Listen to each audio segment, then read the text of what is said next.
بالله من الشيطان الرجيم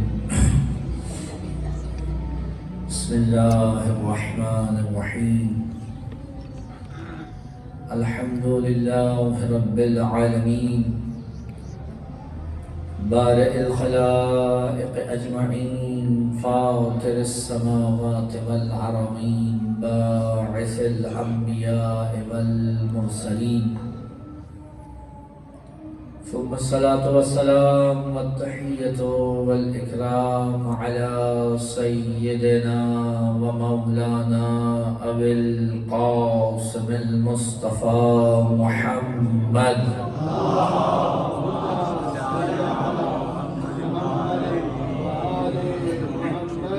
وعلى أهل بيته الطيبين الطاهرين المعصومين المظلومين المنتجبين المنتخبين ولعنة الله على أعدائهم أجمعين من الأولين والآخرين يا رب العالمين. أما بعد فقد قال سبحانه وتعالى في محكم كتابه المجيد أعوذ بالله من الشيطان الرجيم بسم الله الرحمن الرحيم لقد جاءكم رسول من أنفسكم عزيز عليه ما عنتم حريص عليكم بالمؤمنين رؤوف رحيم. صلوات پڑھ لیجیے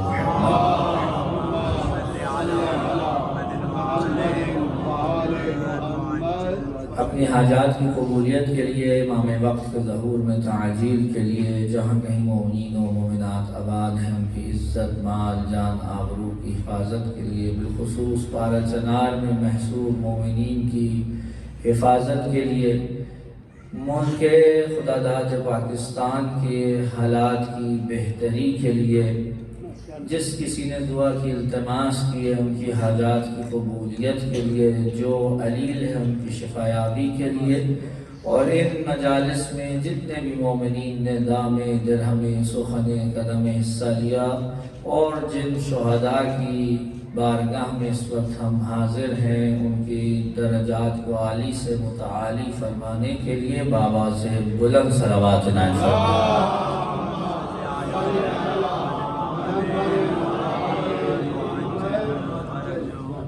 عزیزان محترم سلسلہ گفتگو کی دوسری نشست ہے. قبل اس کے کہ گفتگو کا آغاز کروں غالباً ایک غلط فہمی ہے جو ہو گئی ہے. میرا تعلق کراچی سے نہیں ہے, میرا تعلق اسلام آباد سے ہی ہے اور جو مجھے جانتے ہیں انہیں معلوم ہے. لہٰذا آئندہ اگر کبھی حقیر کا کہیں نام لیا جائے یا لکھا جائے تو کراچی لکھنے کی بجائے اسلام آباد ہی لکھیں. میرا تعلق وہیں اسلام آباد سے ہے, اسی شہر میں پلا بڑا ہوں, اسی شہر سے میں قم گیا تھا اور خدا کا شکر ہے ابھی تک وہاں مقیم ہوں. صلوات پڑھ لیجیے محمد والے محمد.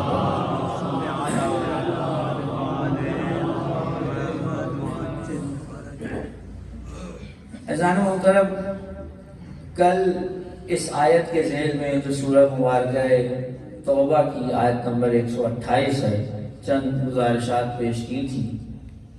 ارشاد ہو رہا ہے کہ بے شک تم ہی میں سے ایک رسول تمہارے پاس آیا اور وہ رسول تمہارے اوپر کوئی بلا کوئی سختی کوئی مصیبت آئے تو برداشت نہیں کرتا. وہ تمہاری بھلائی کا خواہاں ہے, وہ تمہارا خیر خواہ ہے اور جو مومنین ہیں ان کے اوپر نہایت ہی مہربان ہے اور شفیق ہے. کل یہ بھی عرض کیا کہ یہ وہ آیت ہے کہ جو میری بیوی نے اپنے خطبہ فدقیہ میں ارشاد فرمائی تلاوت فرمائی تھی. کل گفتگو یہاں تک پہنچی تھی, توجہ ہے نا حضرات کی, کہ جب بھی آپ کسی تقریر کسی خطبے کو ملاحظہ فرمائیں تو اس میں کچھ رکن ہیں کہ جن کی طرف توجہ رکھنا لازم ہے. اگر آپ ان اراکین کی جانب ان ارکان کی جانب توجہ نہ فرمائیں تو آپ خطبے میں داخل ہو جائیں گے سمجھنے کے لیے، جبکہ خطبہ فہمی کے لیے یہ 7 مراحل پہلے طے کرنا ضروری ہے۔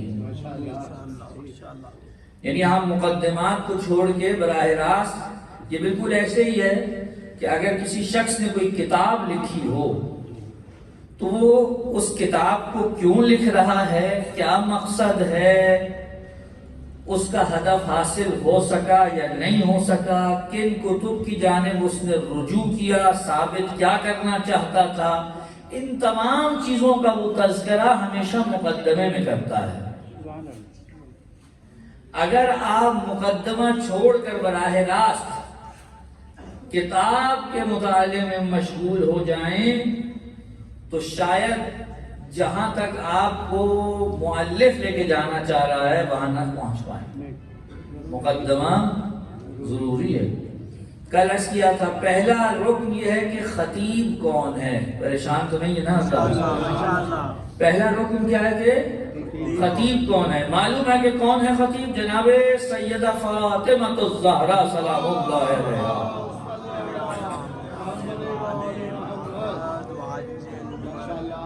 اور اسی چیز کا جو اعلان ہے وہ خود خطبے میں، این خطبے کا جو وسط بنتا ہے اس میں جناب زہرا فرما رہی ہیں یا ایھا الناس اعلموا انی فاطمہ و ابی محمد صلی اللہ علیہ وآلہ وسلم۔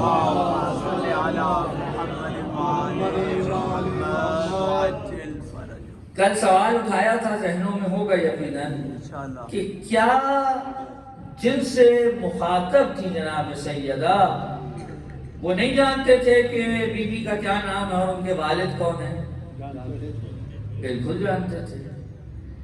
تو پھر اس طرح کہہ کر تعارف کرانے کی کیا ضرورت پڑی؟ اب اگر آپ تھوڑا ساتھ دیں، تھوڑی مشکل گفتگو آج شروع کر لوں۔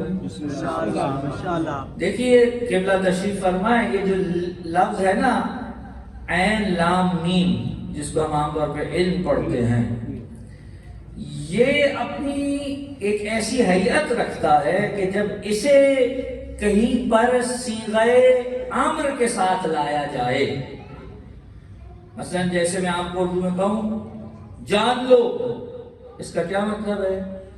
میں امر کر رہا ہوں، میں حکم دے رہا ہوں۔ جناب سیدہ کیا کہہ رہی ہیں؟ اعلموا،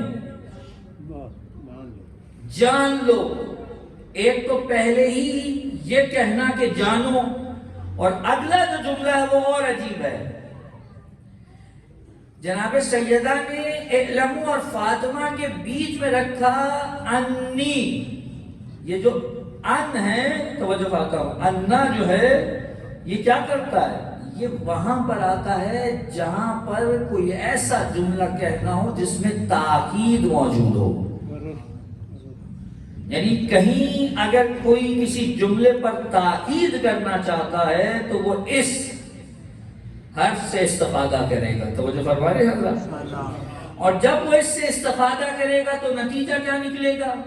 عام طور پر علماء بلاغت اور ادب جو عربی زبان سے متعلق ہیں وہ بیان کرتے ہیں کہ جہاں پر کہیں یہ شائبہ ہو کہ اب جو میں جملہ کہوں گا اس میں کسی کو شک ہے، شبہ ہے، یا وہ اس کا منکر ہے، تو وہاں لفظ انا استعمال ہوتا ہے۔ یا کسی کا شک ہٹانا ہو یا کوئی سامنے منکر ہو۔ اب سوال کروں تو جی فرمائیں انشاءاللہ، کون منکر تھا اس کا کہ بی بی کا نام فاطمہ ہے؟ تھا کوئی؟ کون منکر تھا اس بات کا کہ بی بی کے والد کا نام محمد ہے صلی اللہ علیہ وسلم؟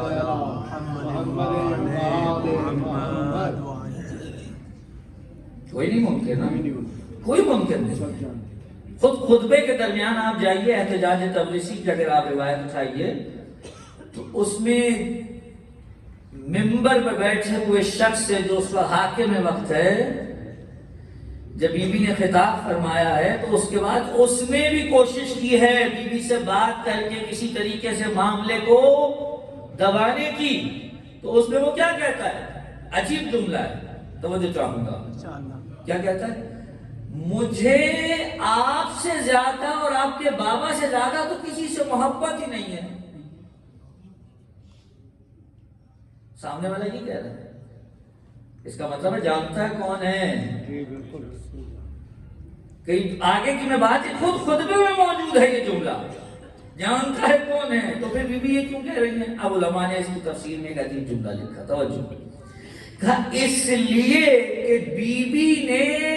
بیوی کو معلوم ہے، یہ جانتے ہیں میں فاطمہ ہوں، میرے والد محمد ہیں، لیکن اس جاننے کا کوئی نہ کوئی لازمہ ہے،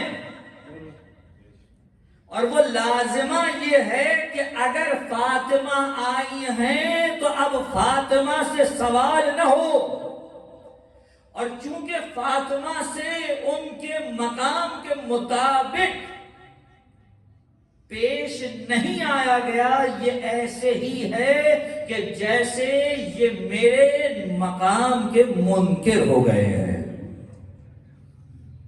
یہ بالکل ایسے ہے کہ ایک شخص ہو اور وہ نماز نہ پڑھے، کہتا رہے نماز ہاں پڑھنی چاہیے لیکن عملی طور پر نہ پڑھے، تو علماء کہتے ہیں کہ یہ نازل منزلہ منکر ہے، یعنی صراحتاً تو زبان سے انکار نہیں کر رہا، توجہ فرما رہے حضرات، لیکن عمل جو انجام دے رہا ہے اس کا لازمہ یہ ہے کہ یہ اس کا انکار کر رہا ہے۔ جناب زہرا نے ان کو مخاطب کیا کہ جانو میں کون ہوں، ایک طرف بتایا میں کون ہوں، پھر بتایا میرے والد کون ہیں۔ پتہ چل گیا؟ عجیب ہے، خدا کی قسم، ایک ایک جملہ کیسے پرویا ہے نا بی بی نے، جس جملے کو جہاں رکھا ہے یہ خود ایک مقام بحث ہے۔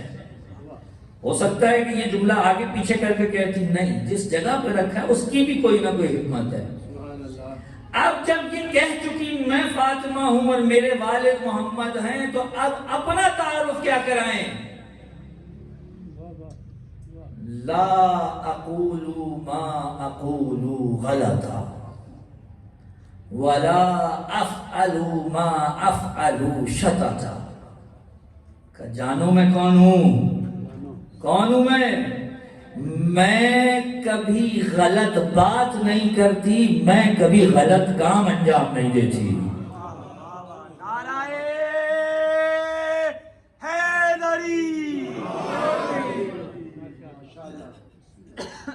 مجھے بتائیے اس جملے سے آپ اگر ایک لفظ میں اس جملے کو بند کرنا چاہیں تو وہ کیا ہوگا؟ بتائیے، اس جملے کو اگر کسی ایک لفظ میں بند کرنا چاہیں وہ کیا ہوگا؟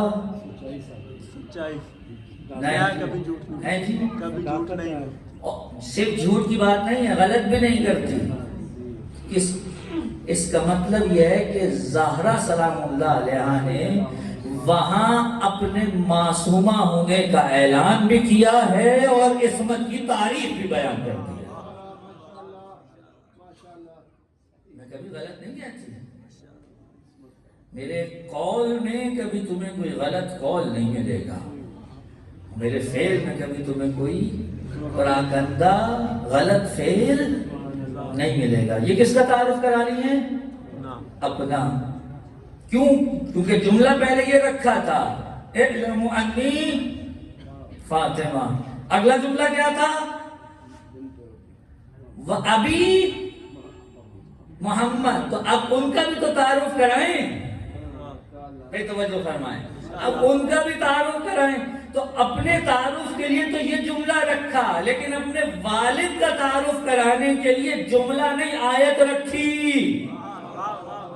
لَقَدْ جَاءَكُمْ رَسُولٌ مِّنْ أَنفُسِكُمْ، تمہاری طرف ایک تمہیں میں سے رسول آیا ہے۔ یہی آیت سورہ مبارکہ توبہ کی 128 نمبر، یہ آیت اس مقام پر جناب سیدہ نے پڑھی، کیا کہنا چاہتی ہیں؟ یعنی آیت پڑھ کر اپنے بابا کا تعارف کرا دیا وہ کون تھے۔ توجہ فرما لی حضرات؟ اب جب یہ تعارف ہو جائے، دیکھیے ادھر ہی گفتگو کو اگر پھیلانا چاہوں تو پھیل سکتی ہے، لیکن میں چاہ رہا ہوں کہ آگے بڑھ جاؤں۔ یہ بات تو طے ہے کہ جو سامنے کھڑے تھے اور آج تک اور آج سے لے کے قیامت تک، اور جناب سیدہ سے جو پیچھے اول مخلوق تک سوائے چہاردہ معصوم کوئی جناب سیدہ کی کنہ معرفت نہیں رکھتا۔ یہ میں نے کوئی آپ کے سامنے خطیبانہ سخن گسترانہ جملہ نہیں کہا ہے، یہ حقیقت ہے، یہ حقیقت ہے کہ جناب سیدہ کیا ہیں۔ انہیں علی تو سمجھ سکتے ہیں، انہیں رسول تو سمجھ سکتے ہیں، انہیں ائمہ معصومین تو سمجھ سکتے ہیں، لیکن ان کے سوا حتیٰ، میں بڑے آرام سے یہ جملہ کہہ رہا ہوں، حتیٰ رسول کے سوا انبیاء جناب سیدہ کی معرفت حاصل کرنے سے قاصر ہے۔ میں واضح کہہ رہا ہوں، کوئی غلو نہیں ہے، یہ حقیقت ہے۔ جناب سلمان فارسی کا نام سنا ہے نا؟ ہمارے یہاں کہا جاتا ہے جی کہ روایات کی بنا پر کتنے درجات ہیں جی؟ ایمان کے 10 درجات ہیں۔ ان 10 درجات میں سے سب سے اعلیٰ درجے پہ کون فائز ہے؟ حضرت سلمان فارسی۔ کوئی آپ سے میں سوال کروں یا کوئی آپ سے سوال کرے کہ کیا وجہ ہے کہ سلمان فارسی 10ویں درجے پر ہے؟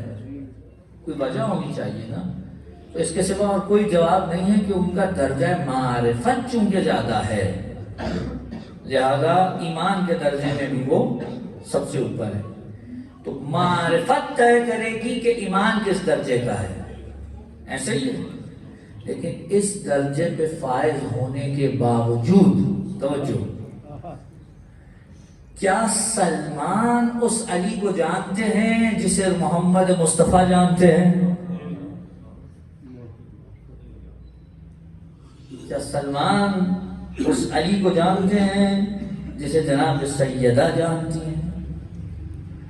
یقین کیجئے، خدا کی قسم، اہل بیت کے حقیقی مراتب اور ان کے مقامات کیا تھے، یہ ائمہ نے ہمارے سامنے بیان ہی نہیں کیے، نہیں کیے۔ کیوں؟ کیونکہ وہ جانتے ہیں جب یہ تھوڑی سی گفتگو علی کے باب میں کی ہے تو ایک طبقہ جو ہے وہ علی کو نہیں معلوم، کہیں الوہیت تک پہنچا رہا ہے، کہیں ربوبیت تک پہنچا رہا ہے۔ یقین کیجئے بیان نہیں کیے۔ یہ میں کوئی، چلیے آپ قرآن مجید کی تفاسیر جا کر دیکھ لیجئے گا۔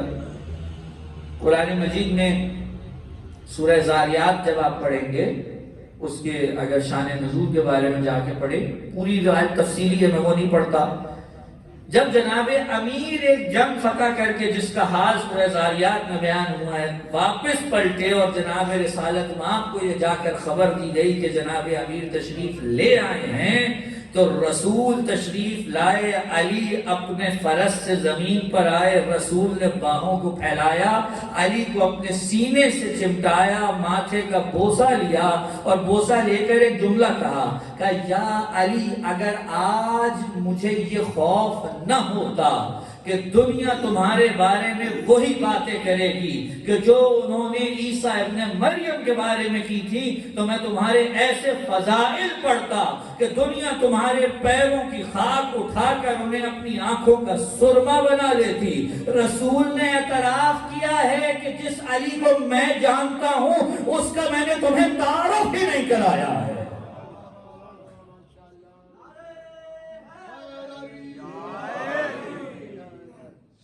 نہیں کروایا ہے جناب امیر کا تعارف، نہیں ہوا ہے، ہمیں ائمہ معصومین کا تعارف برداشت نہیں کر سکتے۔ خود جناب سیدہ آپ جائیے، روایات اٹھائیے جو ہمارے معصومین سے ہم تک آئی ہیں، جو رسول اللہ محمد مصطفیٰ صلی اللہ علیہ وآلہ وسلم سے ہم تک آئی ہیں۔ سب سے زیادہ جس ہستی کے فضائل ائمہ اور رسول کی زبانی نقل ہوئے ہیں وہ جناب امیر کی ذات ہے سب سے زیادہ۔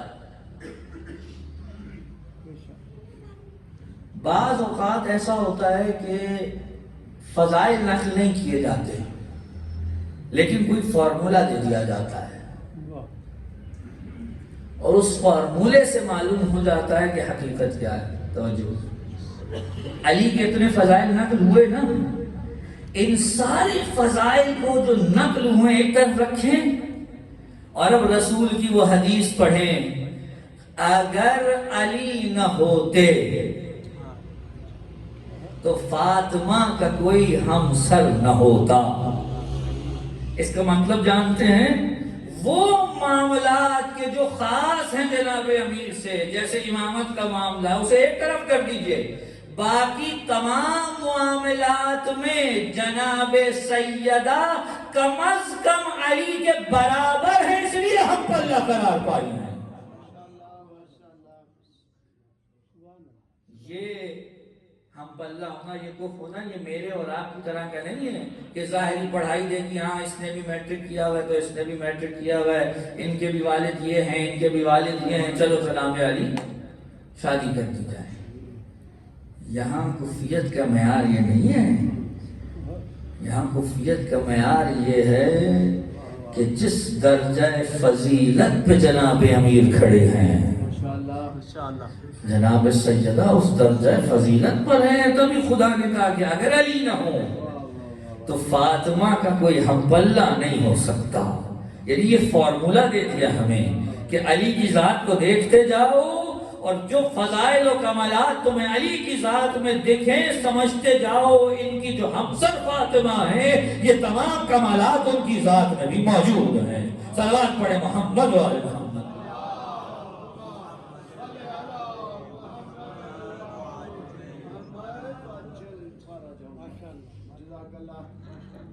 تو ہم نہیں سمجھ سکتے واقعاً کہ جناب سیدہ کا مقام کیا ہے، اور اگر کوئی مجھ سے کہے کہ بھائی اتنی آپ نے ساری گفتگو کر دی، اس پہ کوئی دلیل بھی رکھتے ہیں، بالکل ہے۔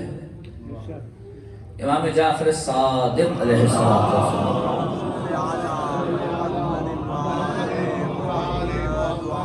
جب پوچھا گیا نا مولا سے، مولا یہ بتائیں کہ آپ کی جدہ کو فاطمہ کیوں کہتے ہیں، اس تسمیہ کی وجہ کیا ہے، علت کیا ہے؟ فرمایا ان الخلق فتحوا عن معرفتها، اس لیے فاطمہ کہتے ہیں کیونکہ جتنی بھی مخلوقات ہیں انہیں فاطمہ کی معرفت سے جدا کر دیا گیا ہے، وہ پہنچ نہیں سکتی وہاں تک، حاصل نہیں کر سکتی۔ بہرحال یہ جملہ اور کہتا چلوں یہاں پر ضروری ہے کہ جناب سیدہ کا جو اسم مبارک ہے فاطمہ، اس کی وجہ تسمیہ کے حوالے سے ائمہ معصومین سے جہاں تک مجھ حقیر کا مطالعہ ہے کم و بیش 20 علتیں ذکر ہوئی ہیں۔ ایسا نہ ہو کہ کل کوئی جا کر کسی خطیب سے سنے تو وہ کوئی اور علت بیان کرے، یا کسی کتاب میں پڑھے تو وہ کوئی اور علت بیان کرے تو آپ کہیں اچھا اب یا وہ مولانا ٹھیک کہہ رہے تھے یا وہ ٹھیک کہہ رہے تھے، یا حدیث پڑھیں تو آپ کہیں یا یہ صحیح ہوگی یا یہ صحیح ہوگی۔ نہیں حضور، علتیں مختلف جہات سے بیان ہوئی ہیں، جب جہت بدلتی ہے تو معلوم بدل سکتا ہے۔ اگر اپنے محبوں پر مہربان ہونے کے حوالے سے علت کا تذکرہ ہو تو علت بیان ہوتی ہے یہ اپنے محبوں کو جہنم کی آگ سے چھڑا لیں گی۔ اگر معرفت کے عنوان سے بیان ہو تو کہا جائے گا کہ اس کی اصل معرفت تک مخلوقات پہنچ ہی نہیں سکتی، مختلف جہات ہیں۔ اور یہ ذہن میں رکھیں، یہ ہمیں حکم دیا گیا ہے، چلیے یہ گفتگو آگے ایک جملے میں کہہ کے آگے بڑھوں، ہمیں یہ حکم دیا گیا ہے کہ جب تمہارے گھر میں کسی بچے کی ولادت ہو تو اس کا بہترین نام رکھو، بلکہ ہمارے یہاں ائمہ نے یہ حکم دیا ہے کہ ہمارے ناموں پر رکھو۔ سبحان اللہ۔ اب نام رکھنے کے حوالے سے ہمارے معاشرے کے اندر عجیب و غریب مصیبتیں ہیں۔ فون کر کے جناب علی کہا جا رہا ہے کوئی ایسا نام بتائیں جو یونیک ہو، ایسا نام بتائیے جو کبھی کسی نے نہ رکھا ہو۔ معلوم ہے یونیک نہیں مل رہا تو وہ ترکی کے ڈرامے دیکھ کر اس میں سے کوئی نکال کے رکھ لیں گے کہ الگ ہونا چاہیے۔ حضور والا محمد مصطفیٰ صلی اللہ علیہ وآلہ وسلم کیا ارشاد فرما رہے ہیں؟ کہا باپ پر بچے کا کچھ حق ہیں، 3 حق ہیں، جن میں سے ایک حق یہ ہے کہ وہ اس کا بہترین نام رکھے۔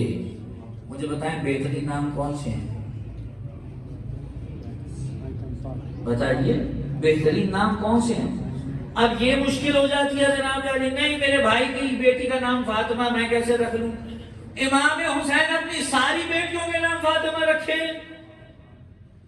اپنے سارے بیٹوں کے نام علی رکھے، تو انہیں یہ مشکل نہیں پیش آ رہی تھی؟ ان ناموں کے اندر واقعاً اثر ہے، بشرطے کہ اس کی طرف متوجہ ہوں اور اس نام کے مطابق پھر تربیت اور پرورش بھی کیجیے۔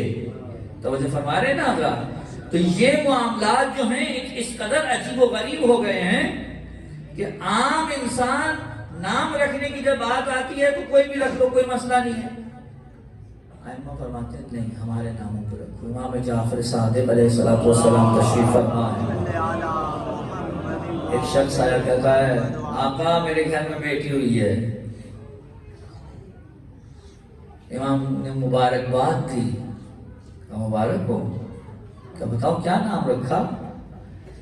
آقا میں نے اس کا نام فاطمہ رکھا۔ امام جعفر صادق کی آنکھوں سے اشک جھلکے۔ ایک جملہ کا، میں بھی جملہ نہیں کھولوں گا، منزل مسائل پہ نہیں ہوں، لیکن جملہ سن لیں امام کا کہ اب جب کہ تم نے اس کا نام فاطمہ رکھ ہی دیا ہے تو اس کو کبھی گالی مت دینا۔ گالی ویسے بھی دینا کسی کو درست نہیں ہے، لیکن یہاں تاکید کرنا آپ کو کسی طرف متوجہ کر رہا ہے یا نہیں کر رہا ہے۔ اپنے بچوں کے لیے بہترین نام چنیے، جن کی سیرت، جن کی سنت پہ چل کے وہ اپنی ہدایت کے راستے کو پا سکے۔ صلوات پڑھ لیجئے محمد وآل محمد۔ بہرحال میں عرض کر رہا تھا کہ متعدد علتیں ذکر ہوئی ہیں جناب سیدہ کے نام کی، مختلف جہات سے۔ میں اور آپ پریشان تو نہیں ہے؟ میں اور آپ اگر کسی کا نام رکھ دیں، عین ممکن ہے کہ کچھ ایسے مسائل درپیش آئیں کہ وہ بچہ اسم با مسمہ نہ ہو پائے۔ مثلا ہم کسی کا نام عابد رکھ دیں لیکن زندگی بھر وہ نماز ہی نہ پڑھے، ہم کسی کا نام مسلم رکھ دیں اور معلوم ہو کہ اس نے زندگی بھر کوئی ایسا کام نہ کیا ہو کہ لگے کہ یہ مسلم ہے۔ لیکن اللہ جب کسی کا نام رکھے تو وہ اپنے علم الغیب کے آئینے میں دیکھ کے رکھتا ہے۔ اب اگر اللہ نام رکھ دے تو اسم با مسمہ ہوگا، ممکن نہیں ہے۔ اسی لیے جناب سیدہ کے نام کی مختلف جات، اور یہ میں بڑی ذمہ داری سے عرض کروں، توجہ چاہوں گا۔ مولا علی کا نام، رسول اللہ کا نام، امام حسن امام حسین کا نام، بقیہ ائمہ کے نام، کسی یعنی ایک جعفر اور پھر اس کے بعد ایک موسیٰ، توجہ ہے نا، باقی تو وہی ریپیٹ ہو رہے ہیں نام سارے، پریشان تو نہیں ہے؟ کسی کے نام کی احادیث میں اتنی علتیں بیان نہیں ہوئی جتنی جناب سیدہ کے نام کی علتیں بیان ہوئی ہیں۔ معصومین نے نہیں، میں نہیں کہتا نہیں ہوں گی، بالکل ہوں گی، لیکن جن کی بیان کی ہیں وہ جناب سیدہ ہیں۔ کل ہمارے بزرگ کہہ رہے تھے کہ کل جناب سیدہ کی جو زیارت ہے اس کا پہلے ٹکڑے کا تذکرہ ہو گیا تھا کہ اس کے حوالے سے بھی یہیں پہ جوڑ لگا دوں، توجہ فرمائیں۔ جب خدا جناب سیدہ کو امام محمد باقر علیہ السلام کی زبانی یہ لقب دے رہا کیا؟ یا ممتحنہ. کون؟ وہ کہ جس کا امتحان لیا گیا. کس نے لیا؟ اللہ نے. ہو گیا کب؟ قبل ان یخلقکی، قبل اس کے کہ آپ کو خلق کرتا. فوجدکی، تو خدا نے پایا. توجہ چاہ رہا ہوں، دیکھیے ابھی میں نے لفظ استعمال کیا علیما، علم. ایک ہوتا ہے علم ہونا. علم ہونے کا مطلب یہ ہے کہ وہاں ہو سکتا ہے ابھی بات پوری نہ ہو، لیکن جہاں وجدہ ہے اس کا مطلب ہے درک کر لیا. کیا کہا؟ فوجدہ کی، تو خدا نے پایا آپ کو کیا؟ صابرہ. عجیب مرحلہ ہے، فکر ہے. اب یہ پوری جو زیارت کا پہلا ٹکڑا ہے، جو زیارت کا سرنامہ کلام ہے، اس میں امام ہمیں کیا بتانا چاہ رہے ہیں؟ اگر اس کی طرف توجہ کریں تو معلوم ہو شاید جناب سیدہ کی معرفت کی چند راہیں، چند قدم ہم طے کریں. وہ کون سا عالم ہے کہ جس میں جناب سیدہ کا امتحان ہو رہا ہے؟ وہ کون سا مقام ہے جہاں امتحان ہو رہا ہے اور وہ امتحان میں ایسی کامیاب ہو رہی ہیں کہ خدا انہیں صابرہ پا رہا ہے؟ اس دنیا کی بات ہی نہیں ہے. کل میں نے ذکر کیا تھا فاطمہ اس دنیا میں آ کے فاطمہ نہیں ہوئی ہے. فاطمہ اس دنیا میں آنے سے پہلے فاطمہ ہے. سنیے، بہت تیزی سے گزر جاؤں. یہ جس عالم کی بات ہو رہی ہے وہ عالم زر ہے، یعنی عالم مادہ سے متعلق نہیں ہے کہ جب جناب سیدہ جسمانی صورت میں اس دنیا میں تشریف لائی ہے. یہ اس عالم کی بات ہے کہ جہاں آپ کو بیان کرنے کے لیے کہا گیا ہے کہ ہم نور تھے. وہی کل والا جملہ پھر دوہرا رہا ہوں، ہم نور تھے. اب مسئلہ یہ ہے کہ ہماری تو مادیت میں گھری ہوئی سوچ و فکر کہ جہاں لفظ نور آتا ہے تو ہمارے دماغ میں یا کمکما آ جائے گا، ٹیوب لائٹ آ جائے گی، بلب آ جائے گا، چراغ آ جائے گا. بہت زیادہ کہیں گئی سوچ تو سورج ہو جائے گا، اس سے زیادہ تو جاتی نہیں کہیں پہ. نور سے مراد آپ یہ سمجھ رہے ہیں؟ نہیں حضور. نور کی علماء نے جو تعریف بیان کی وہ بڑی عجیب ہے. کہتے ہیں نور کی خاصیت، تعریف بھی نہیں ہے بلکہ میں تو کہوں خاصیت بیان کی، تعریف نہیں ہے، کیونکہ جو تعریف کی مشکلات ہیں کہ جامع بھی ہو اور معنی بھی ہو، وہ مسائل یہاں دامنگیر ہو جاتے ہیں. ایک خصوصیت بیان کیا. وہ کیا خصوصیت ہے؟ کہ خصوصیت یہ ہے کہ نور خود بھی روشن ہوتا ہے اور دوسرے کو بھی روشن کر دیتا ہے. نعرہ تکبیر، نعرہ رسالت، نعرہ حیدری. آپ سیدہ کی شان پہ بلند تر صلوات.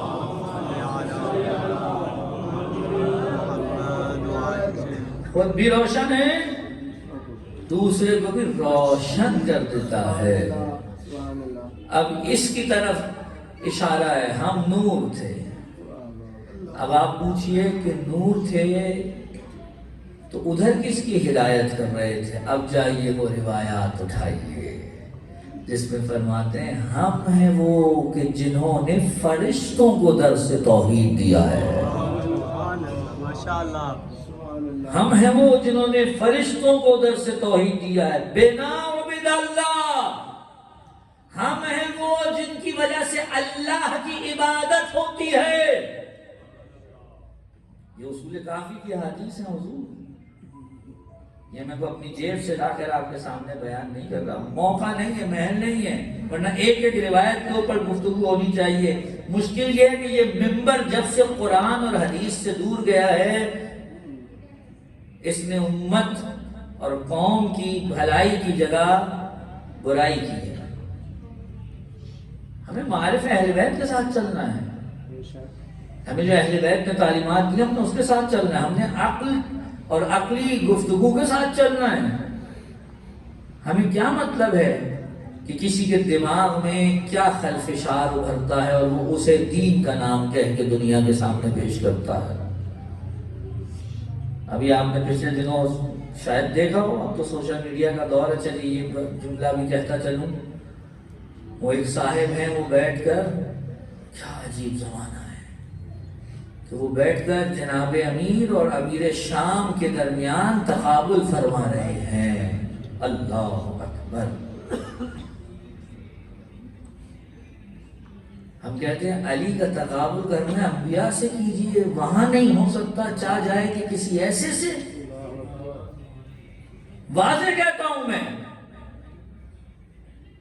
جناب امیر کی شان میں بدترین گستاخی ہے کہ اول المسلمین اور اول المومنین کو اس کے ساتھ تقابل اور قیاس کیا جائے کہ جس نے مؤلفۃ قلوبہم کے تحت اسلام قبول کیا تھا۔ جب کچھ نہیں بچا تو مسلمان ہو گئے۔ اور پھر طریقہ کار آپ دیکھیے، میں تو کہوں گا طریقہ واردات، طریقہ واردات آپ دیکھیے کیا ہے، حسین پھوکے پھوکے الفاظ کے ساتھ۔ ابھی ہم سیاسی بات کر رہے ہیں، ابھی مقام و منزلت سے بات نہیں ہے۔ یہی وہ لوگ ہیں جن کے لیے شاید اقبال نے کہا تھا، جدا ہو دین سیاست سے تو رہ جاتی ہے چنگیزی۔ اگر یہی بات ہے تو رسول کے بارے میں بھی کہہ دیجئے کہ وہ بھی ابو سفیان کے مقابلے میں کہاں سیاست جانتے تھے، بول دیجئے۔ اس جملے کا یہی تو مطلب ہے کہ رسول ہوں گے مقام رسالت پر اپنی جگہ، وہ الگ بات ہے، لیکن اگر دنیاوی تاریخی سیاست کی بات کی جائے تو اس میں تو پھر جس کے بیٹے کا تقابل آپ علی سے کر رہے ہیں، پھر اس کے باپ کا تقابل آپ رسول سے کیجئے۔ عجیب لوگوں میں گرفتار ہے خدا کی قسم۔ یہ زمانہ شاید آخر الزمان کی طرف بڑی تیزی سے، تیز رفتاری سے بڑھ رہا ہے۔ ایسے نہیں کہا تھا روایات میں کہ آخری زمانے میں چھنا لگے گا، چھانا جائے گا ہال دے دے کر، اور بہت کم ہی ہوں گے کہ جو رہ جائیں گے، باقی سب جھڑ جائیں گے۔ خدا اس وقت سے محفوظ رکھے۔ صلوات پڑھے محمد و آل محمد۔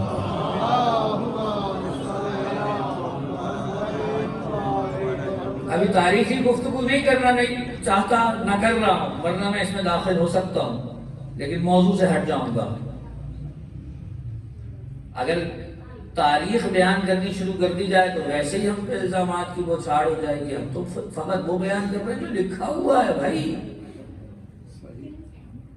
پچھلے سال اگر آپ کو یاد ہو تو بڑا ہنگامہ مچا تھا، وہ کوئی بل شل کے چکر میں کہ بھئی یہ بل پاس کروایا جائے، اور اس کا مدعا یہی تھا کہ بھئی توہین اور یہ اور وہ۔ عجیب ہے، واقعی ہم بھی کہتے ہیں کہ توہین کرنا درست نہیں ہے، واضح کہتے ہیں کسی کے مقدسات کی توہین نہیں ہونی چاہیے، لیکن آپ اگر تاریخ کو بیان کرنا توہین سمجھتے ہیں تو یہ آپ کی کج فہمی ہے۔ حقیقت تو بیان ہوگی۔ مجھے ایک بات بتائیے، چھوڑ دی ساری باتیں میں تاریخ کی بھی بات نہیں کرتا، حضور چھوڑیں، تاریخ کو بھی چھوڑیں، آپ پتہ نہیں اس میں کیا کہیں گے کیا نہیں کہیں گے۔ میں نے قرآن مجید کھولا، اور جیسے ہی کھولا تو میرے سامنے سورہ مبارکہ تحریم آ گئی، اور جیسے ہی سورہ مبارکہ تحریم آئی میں نے پڑھنا شروع کیا، اور میں پہنچا ایک مقام پر تو وہاں پہ یہ جملے تھے کہ اے رسول تمہاری 2 بیویوں کے دل تم سے ٹیڑھے ہو گئے ہیں۔ تو یہ قرآن فقط میں تلاوتوں کے لیے پڑھ رہا ہوں یا مجھے جاننا ہے کہ بھائی کس کی بات ہو رہی ہے؟ اب اگر یہی آیت پڑھ کر میں کتابیں چھاننا شروع کروں اور صحیح بخاری کے اندر جناب عمر کا یہ جملہ موجود ہو کہ اس آیت سے مراد رسول کی ازواج جناب عائشہ اور جناب حفصہ ہیں، اور میں یہ برسر منبر بیان کر دوں، تو اگر کوئی اسے توہین کرے تو توہین میں نہیں کر رہا، آپ کر رہے ہیں، کیونکہ خدا چاہتا ہے پتہ چلے، آپ چاہتے ہیں نہ پتہ چلے۔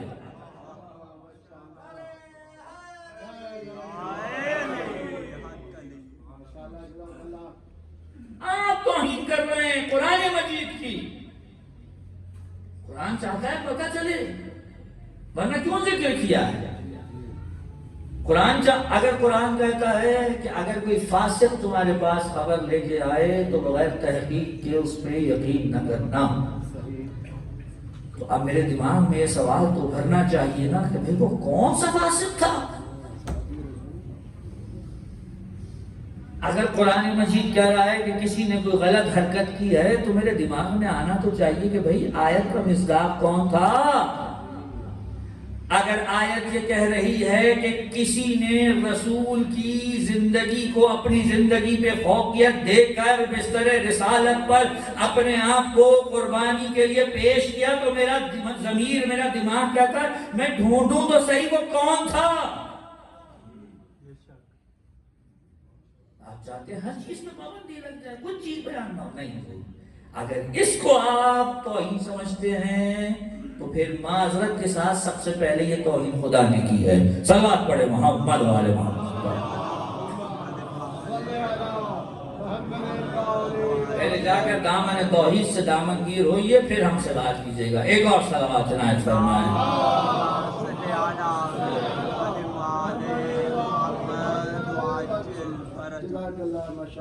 بہرحال گفتگو کہاں سے تھی کہاں گئی؟ میں عرض کر رہا تھا کہ جناب سیدہ سلام اللہ علیہ کی زیارت کا جو جملہ ہے توجہ ہے نا حضرات کی، گفتگو کا سرک ہو تو نہیں گیا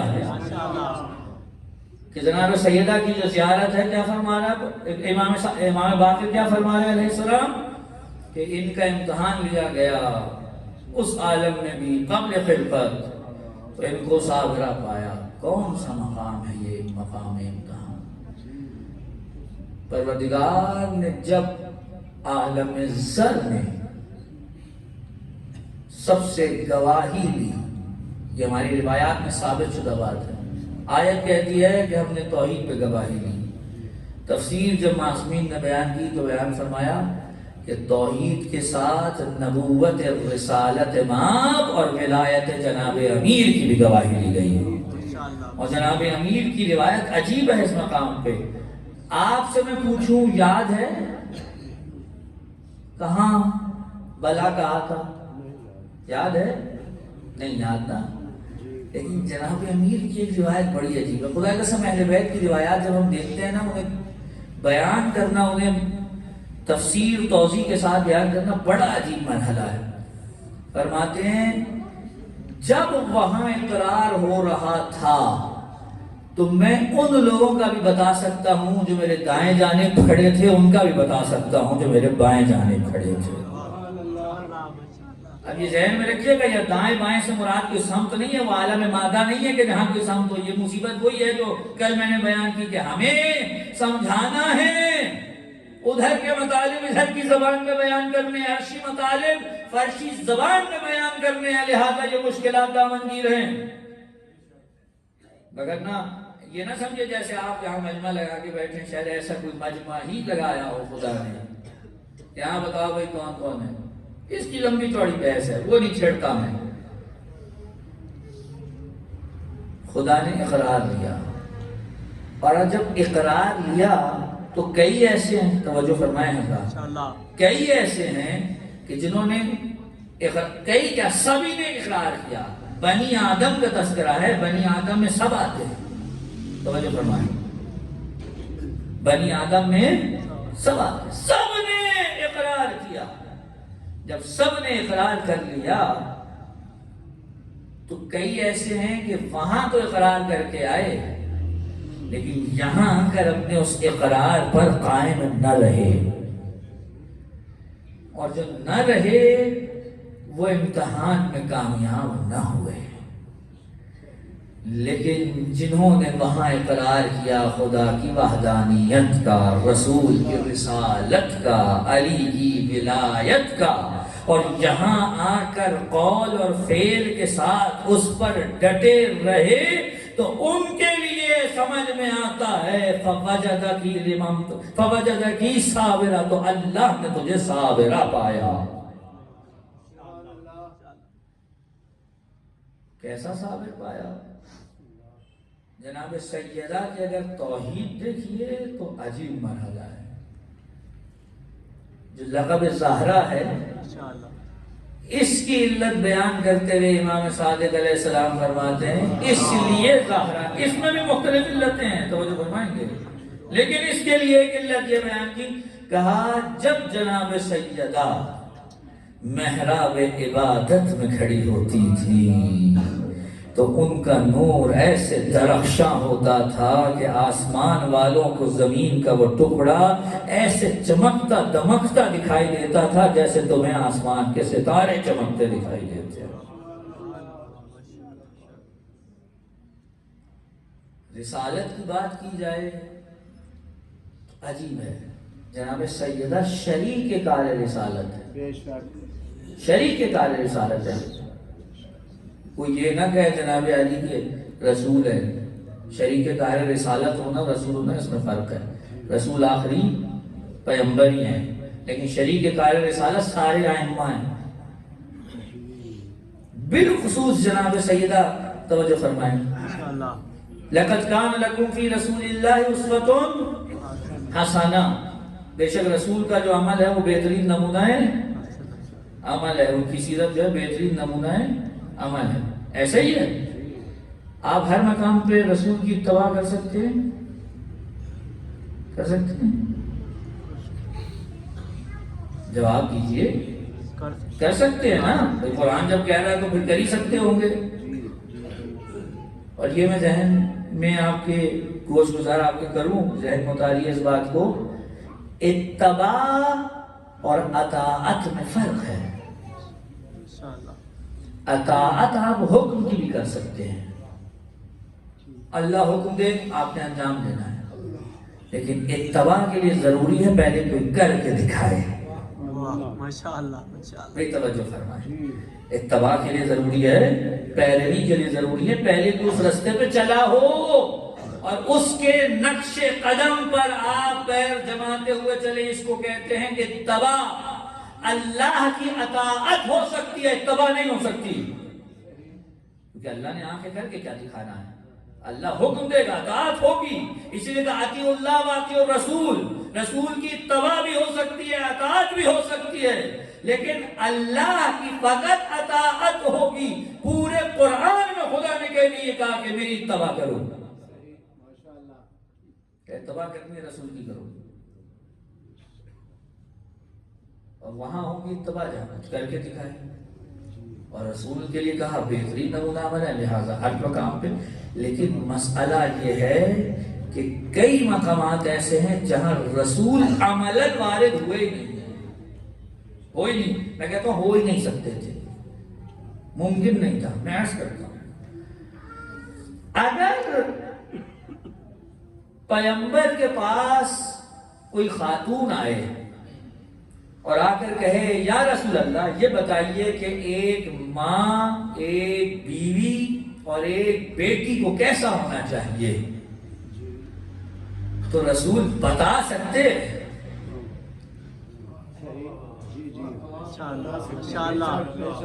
مگر کر کے نہیں دکھا سکتے، کسی صورت میں کر کے دکھا سکتے۔ ظاہراً رسول مرد ہیں، وہ جو ان کا ایک حقیقی نور ہے جس میں یہ 14 ایک ہیں، ان کی حقیقت ایک ہے، اس کی بات نہیں کر رہا ہوں۔ اس عالم مادہ میں جب رسول آئے ہیں تو بہرحال ایک وجود مادی رکھتے ہیں جو رجل مرد کی صورت میں آیا ہے۔ رسول یہ بتا سکتے ہیں ماں کو کیسا ہونا چاہیے، کر کے نہیں دکھا سکتے، بتا سکتے ہیں بہن کو کیسا ہونا چاہیے، کر کے نہیں دکھا سکتے. رسول بتا سکتے ہیں زوجہ اور ماں کو اور بیوی کو کیسا ہونا چاہیے, کر کے نہیں دکھا سکتے.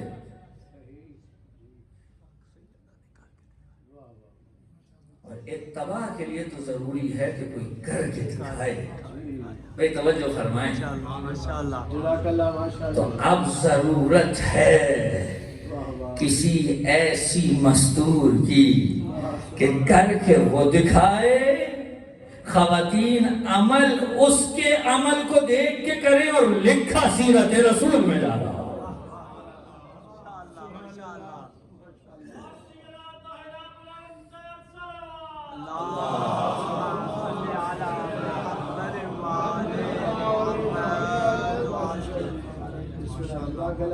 اسے کہتے ہیں شریک کار رسالت ہونا. توجہ فرمائی حضرات نے. اچھا بات یہاں پہ نہیں رکے گی. اب مسئلہ یہ ہے کہ ایک بھی گفتگو شروع ہوتی ہے نا اس کے پھیلنے کا بہت خطرہ ہوتا ہے. بات یہیں پہ نہیں رکے گی, توجہ چاہوں گا. یہ شریک کار رسالت ہونا فقط یہاں تک نہیں ہے. رسول کتنی زندگی جیے؟ ظاہری 63 سال. اس میں تبلیغ کے کتنے تھے؟ 23 سال. 23 سال. جب لوگوں نے رسول کو بطور رسول دیکھا, یہ الگ بات ہے کہ لوگوں میں اور علی میں فرق تھا. لوگ انتظار کرتے تھے کہ کب اعلان رسول کریں گے تو ہم کہیں گے یہ رسول ہیں. اور نہج البلاغہ میں سرکار امیر المومنین خطبہ قاسیہ میں ارشاد فرماتے ہیں, تم تو جانتے ہو نا مجھے رسول سے کیسی قربت تھی. بچپن میں ہی مجھے اپنے ساتھ لے گئے تھے, اپنے سینے پہ سلاتے تھے. پہلے اپنے منہ میں لقمہ رکھ کے چبا کے نرم کرتے تھے, پھر میرے منہ میں اسے دیتے تھے. اور اس کا علی نے ایک عجیب جملہ کہا, میں اس وقت بھی نبوت کی خوشبو سونگھتا تھا. بھئی توجہ نہیں فرمایا حضرات. نہیں کہا میں محمد کی خوشبو سنتا تھا, نبوت کی خوشبو سنتا تھا. وہ اور ہیں جنہیں نبی کو نبی ماننے کے لیے اعلان نبوت کا انتظار کرنا ہے. یہ علی ہیں جو آغوش رسالت میں رسول کو نبی مانتے ہیں. صلوات پڑھیں محمد و آل محمد.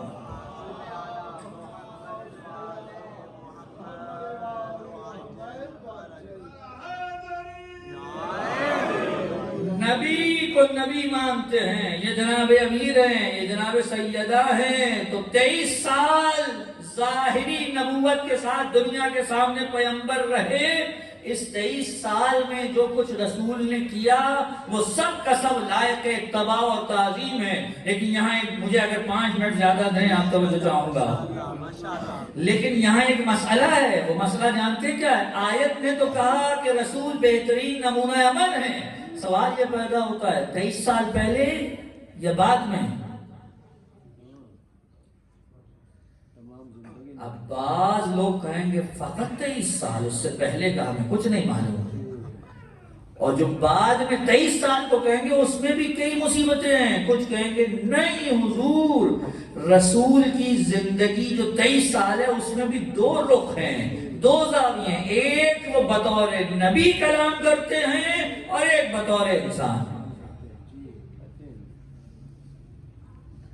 معاملہ گڑبڑ. آیت نے تو مطلق بیان کیا نا, تفریق نہیں کی. آیت نے کوئی تفریق نہیں کی. آپ اب اس میں تفریق ڈالتے رہیں. یہ میں نے صرف سوال کے طور پر چھوڑ دیا, جواب نہیں دوں گا اس کا. آگے بڑھیے. پیغمبر بہترین نمونہ عمل 23 سال میں کتنا کچھ بتا جائیں گے.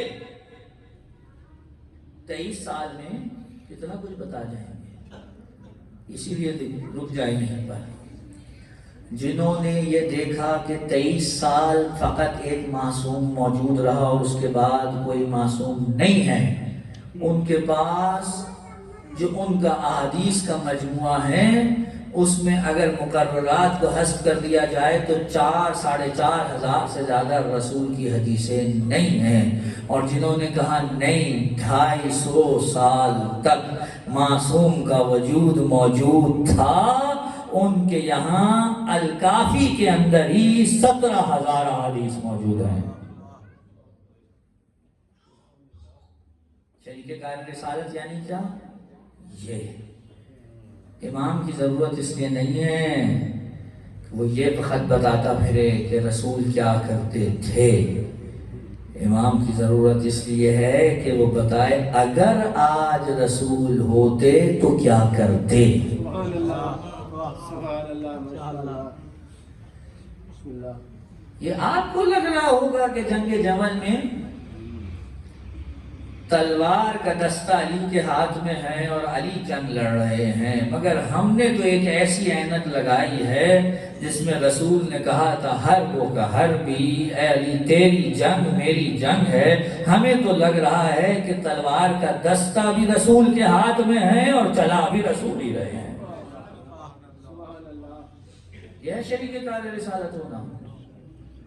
تو اب توجہ فرما رہے ہوگا، ادھر اقرار توحید، ادھر نبوت کا جو میثاق ہوا، نبوت کا جو عہد ہوا، اس پہ جناب سیدہ کیسے پورا اتر رہی ہیں کہ اگر جناب سیدہ نہ ہو تو کار رسالت مکمل نہیں ہوتا، کار رسالت آگے نہیں بڑھتا. اور اگر ولایت کی بات آئے تو جناب سیدہ سے بڑھ کر تو ولایت کا دفاع کرنے والا کوئی ہے ہی نہیں. اولین مدافع ولایت جناب سیدہ کی ذات ہے. آپ کو کیا لگتا ہے کہ جناب سیدہ نے جو کچھ کیا وہ اپنے شوہر کے لیے کیا ہے؟ ہرگز نہیں. یہاں رشتہ کوئی معنی نہیں رکھتا، یہاں وہ عہدہ معنی رکھتا ہے جو پروردگار نے علی کو دیا ہے. اس لیے کل میں نے گفتگو کی تھی، مکمل شاید نہ کر پایا، آج ایک جملے میں مکمل کر دوں. کل میں نے کہا تھا نا رسول کی طرح رحمت ہے جناب سیدہ بھی، لیکن معافی مانگنے والوں کو مانگنے کے باوجود معاف نہیں کیا. کیوں جانتے؟ اگر گناہگار فاطمہ کے گناہگار ہوتے تو فاطمہ معاف کر دیتی. اگر جو گناہ ہوا تھا وہ ذات فاطمہ سے متعلق ہوتا فاطمہ معاف کر دیتی، لیکن جو گناہ ہوا ہے اس سے امت کا بیڑا غرق ہوا ہے، اس سے امت زیادہ ہدایت سے روگردہ ہوئی ہے. اس لیے جب اس مقام تک پہنچ جائے گی بات تو اب جناب سیدہ معاف نہیں کریں گے، کیونکہ وہ جانتی ہیں یہ گناہگار میرا گناہگار نہیں ہے، یہ گناہگار خدا اور اس کے دین کا گناہگار ہے. اللہ نے جو میثاق لیا تھا، جو امتحان لیا، اس میں صابرہ پایا. اور بھی بہت سی تفاصیل ہیں اس کی، فی الحال فقط یہیں پہ بیان کروں. اور ایسا صابر کہ اپنا سب کچھ لٹا دیا، لیکن قیامت تک آنے والوں کے لیے راہ امامت و ہدایت کو روشن کر گئی. مجھے جملہ کہنا ہے، جو ریکارڈنگ کر رہے ہیں اگر وہ بعد میں چاہیں تو یہ جملہ اس میں سے حذف کر دیں، لیکن مجھے کہنا ہے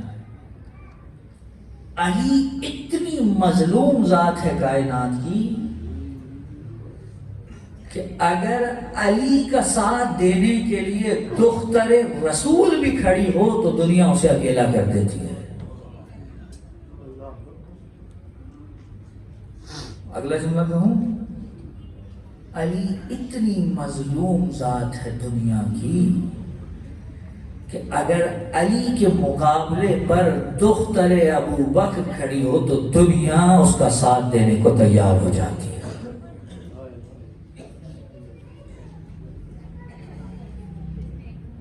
عجیب مرحلہ ہے. کسی سے بھی پوچھئے تو مسلمانوں میں رسول سے بڑھ کے تو کوئی نہ ہوگا،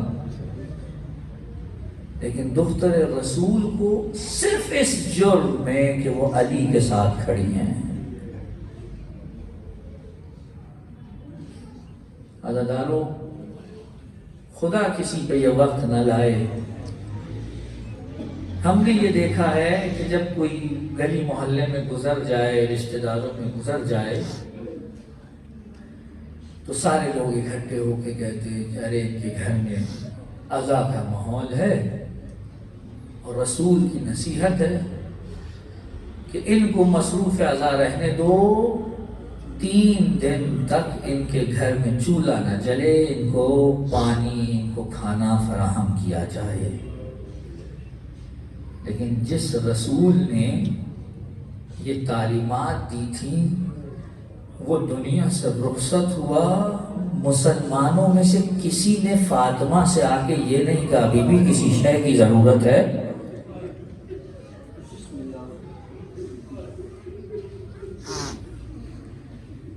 کسی نے آ کے یہ نہیں کہا فاطمہ آپ کے والد گزر گئے، آئے ہم آپ کو ان کا پرسہ دے دیتے ہیں؟ جنازہ چھوڑ کے چلے گئے۔ ارے یہ وہ رسول ہے جس نے تمہیں ہدایت کی راہ دکھائی تھی۔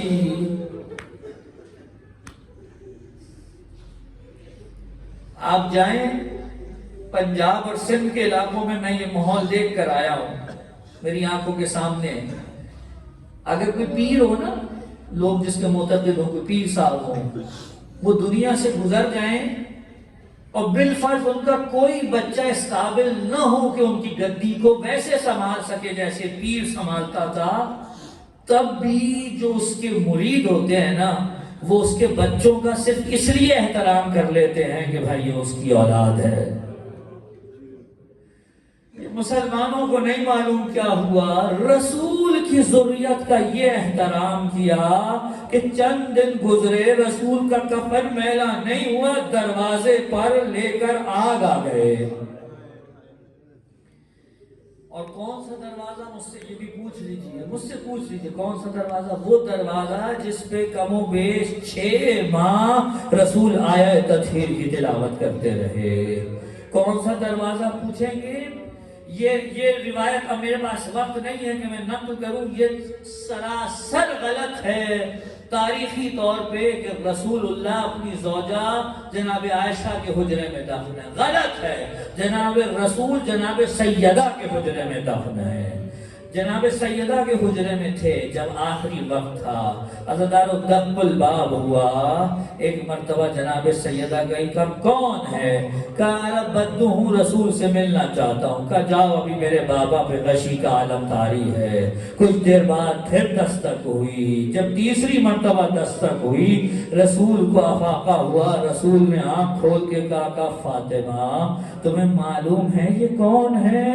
یہ ملک الموت ہے، یہ وہ ہے جو کسی گھر میں جانے سے پہلے اجازت نہیں لیتا۔ یہ تیرے گھر کی دہلیز کا احترام کہ ملک الموت بنا اجازت نہیں آتا۔ ارے جس دروازے پر بنا اجازت ملک الموت نہ آئے، جس دروازے پر رسول آئے تطہیر پڑھ کر داخل ہو، مسلمان اس دروازے کو آگ لگا کر فاطمہ کو پیروں میں رونتے ہوئے اندر گھس گئے۔ اجرکم علی اللہ، اجرکم علی اللہ۔ عزادارو ابھی آگے مجالس مسلسل میں شہادت نہیں پڑھوں گا، میں نہیں پڑھوں گا، آپ آگے سنیں گے، مجھے ایک اور روایت پڑھنے دیجئے، اجازت دیں گے؟ عزادارو یہ جو مصیبتیں آئیں نا جناب سیدہ پہ، جن کے یہ ایام ہیں وہ تو ہیں، اس سے سوا مصیبتیں آئی ہیں جناب سیدہ پر۔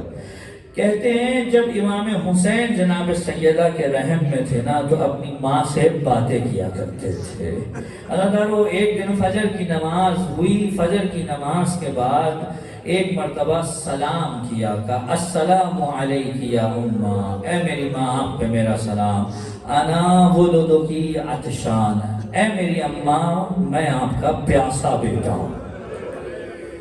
یہ جملہ سنا جناب سیدہ نے گریہ کیا۔ عزادارو ظہرین کی نماز کے بعد پھر سلام کیا، اب جملہ کیا تھا؟ انا ولدکی اور یان، اے اماں میں آپ کا بے کفن بیٹا ہوں۔ پھر گریہ کیا، عزادارو جب مغرب کی نماز ہوئی سلام آیا کا انا ولدو کی ساہکان. عزادارو یہ جملہ سنا نا جناب سیدہ نے کہا جاؤ فضا جا کر بابا کو بلا کے لے کر آؤ.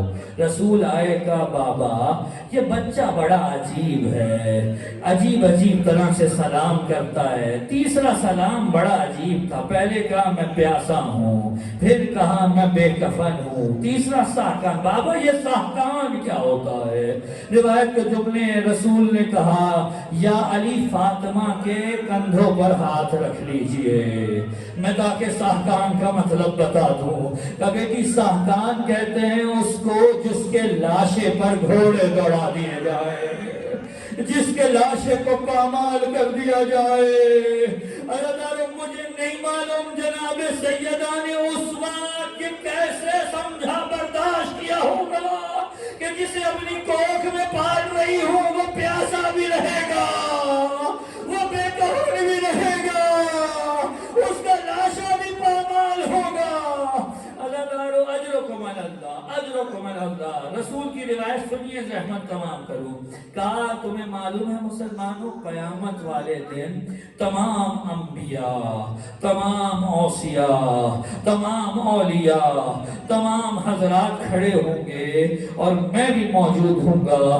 اچانک ایک آواز آئے گی, اے اہل محشر اپنی نگاہوں کو جھکا لو, فاطمہ بنت محمد آ رہی ہے. عزادارو رسول کہتے ہیں سب نظریں جھکا لیں گے لیکن میں نہیں جھکاؤں گا. کہا یا رسول اللہ پھر کیا ہوگا؟ کہ آواز قدرت آئے گی, محمد تم بھی آنکھیں جھکا دو. میں کہوں گا پروردگار میری تو بیٹی ہے. آواز آئے گی ہاں بیٹی ہے لیکن جس عالم میں آ رہی ہے برداشت نہیں ہوگا. کہ ایک ہاتھ میں حسین کا کرتا, دوسرے ہاتھ میں عباس کے بازو, اور فاطمہ عرش الہی کا پایا پکڑ کر کہیں گی بار الہا میں دو ہی بچے چھوڑ کر آئی تھی, امت نے ان کے ساتھ یہ کیا, ایک کے جنازے پر تیر مارے, دوسرے کا جنازہ تیروں نے اٹھایا. عزادارو آواز آئے گی, اجرکم علی اللہ, آواز آئے گی فاطمہ کیا چاہتی ہو؟ کہ پروردگار میں انصاف چاہتی ہوں, کہ جو تم کہو گی وہی ہوگا. لیکن اس سے پہلے فاطمہ کیا کہیں گی؟ کہ پروردگار یہ جو سب کھڑے انہوں نے تو دیکھا نہیں, انہیں کیا معلوم کہ کیا ہوا. آواز آئے گی اے اہل محشر, میدان محشر کے وسط میں نگاہ کرو, دیکھیں گے تو معلوم ہوگا حسین بغیر سر کے کھڑے ہیں. آواز آئے گی فاطمہ اور کیا چاہتی ہو؟ تمہارے الہا میں اپنے حسین کے چاہنے والوں کی بخشش چاہتی ہوں. کہ کچھ لے کر آئی ہو؟ فاطمہ اپنی جھولی میں سے دو بازو نکالے گی, کہے گی بار الہا میرے عباس کے بازو بخشش کو کافی ہے. پروردگار میرے بچوں کو رونے والوں کو بخش دے, ان کو راہی بہشت کر دے.